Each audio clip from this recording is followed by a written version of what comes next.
Welcome back to my channel. আশা করি তোমরা যে যেখানে আছো ভালো আছো, সুস্থ আছো। আমিও ভালো আছি। আমার শম্পা কিচেন রেসিপিতে তোমাদের আরেকটা রান্নার জন্য স্বাগত জানাচ্ছি। আজকে আমি এখন রান্না করব চিনিয়া তোপ চালের মুড়ি ঘন্ট। এটা কিভাবে তৈরি করব সেটা আমার সঙ্গে থাকো এবং উপকরণগুলো আমি দেখিয়ে দিয়েছি কী কী উপকরণ এটা আবার তৈরি করতে লাগবে। আমার যে উপকরণগুলো লাগবে, প্রথমেই লাগবে জিরা, শুকনো মরিচ, তেজপাতা, জিরা বাটা, আদা বাটা, কাঁচা লঙ্কা, ঘি, লবণ, হলুদ এবং চিনিয়া তোপ চাল আমি ধুয়ে নিয়েছি, একবার ধুয়ে নিয়েছি। তারপরে আমি 10 থেকে 15 মিনিট ভিজিয়ে রেখেছি। এগুলো দিয়ে আমি তৈরি করব হচ্ছে চিনিয়া তোপ চালের মুড়ি ঘন্ট। আর হচ্ছে যে মাছটা আমি ভেজে নিয়েছি, মাছের মাথা। এখানে আছে মরিচ, তেজপাতা, জিরা, ধনিয়া।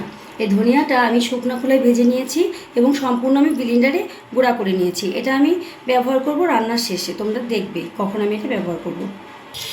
গ্যাসটি আমি জ্বেলে নিয়েছি। এখন আমি কড়াইটির মধ্যে দিয়ে দেব তেল।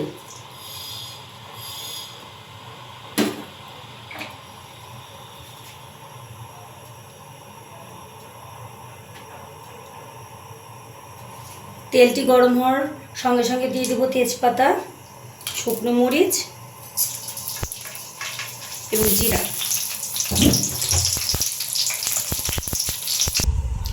এটা আমার গরম হয়ে গেছে। এখন আমি এর মধ্যে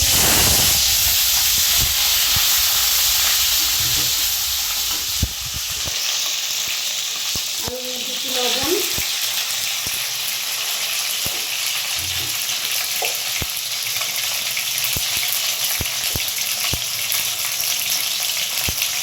হাফ চামচ হলুদ দিয়ে আমি সুন্দর করে আলুটা একটু ভিজিয়ে করে ভেজে নেব।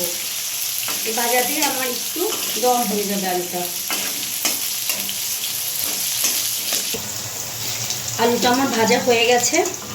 এখন আমি এর মধ্যে দিয়ে দেব জিরা বাটা, আদা বাটা।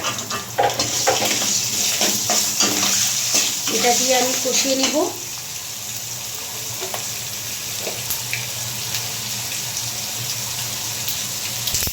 তিন চারটা দারচিনি,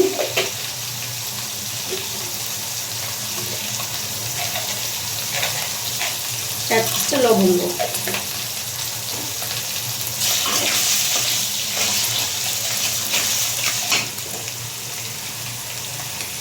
আবার একটু লবণ দিয়ে দেবো 1 চামচ।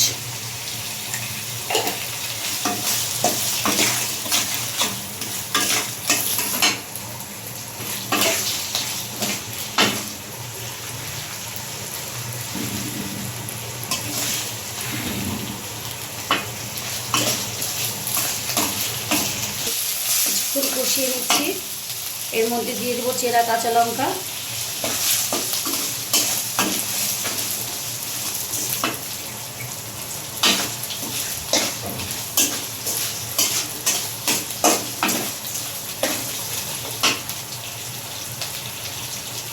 ফুটানো জল দিব একটু।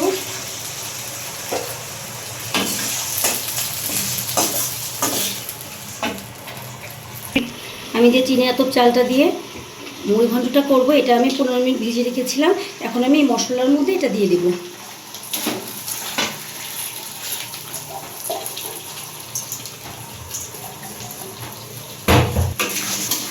সুন্দর করে চালটাও আমি কষিয়ে নেব। এই কষানোর ভিতরেই আমার আলুটা সেদ্ধ হয়ে যাবে কিছুটা।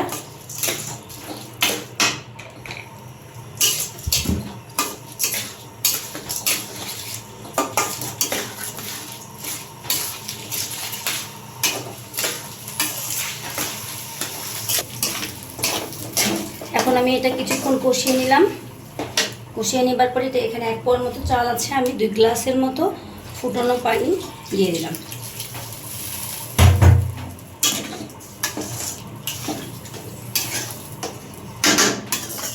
এই চালটা আমার সেদ্ধ হবে, কিছুক্ষণের জন্য আমি রেখে দেব। এটা আমি ঢেকে দিলাম। এখন আমি ঢাকনাটা উঠিয়ে নিচ্ছি। এর মধ্যে এই যে ভেজে রাখা গুঁড়া মশলাটা আমি দিয়ে দিচ্ছি। এই চামচে 1.5 চামচ মশলা আমি দিয়ে দিলাম।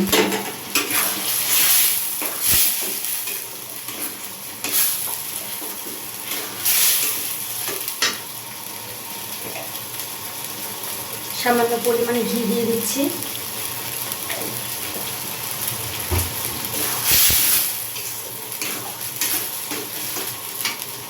এখন আমি ভেজে রাখা এই কাঁটাগুলো, মাছের কাঁটাগুলো, মাথাগুলো দিয়ে দেব।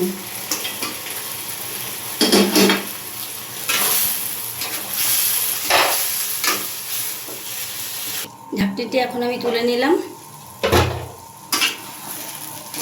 এটা আমার রান্না করা হয়ে গেছে। এটা আমি নিরামিষভাবে রান্না করলাম। এটা আমি পেঁয়াজ রসুন দিয়েও কিন্তু রান্না করা যায়, এটা নিরামিষভাবে তৈরি করলাম। এটা আমি চুলাটি এখন বন্ধ করে দেব এবং 10 থেকে 15 মিনিট এটা আমি ঢেকে রাখবো। তারপরে আমি সার্ভ করছি। আমার চিনি আতপের মুড়িঘণ্ট তৈরি হয়ে গেছে। এটা আপনারা বাড়িতে চেষ্টা করে দেখবেন, অবশ্যই খাবেন তৈরি করে। যদি আপনাদের এটা ভালো লেগে থাকে আমাকে অবশ্যই লাইক, কমেন্ট, শেয়ার এবং সাবস্ক্রাইব করে দিবেন। ভালো থাকবেন, সুস্থ থাকবেন। নমস্কার।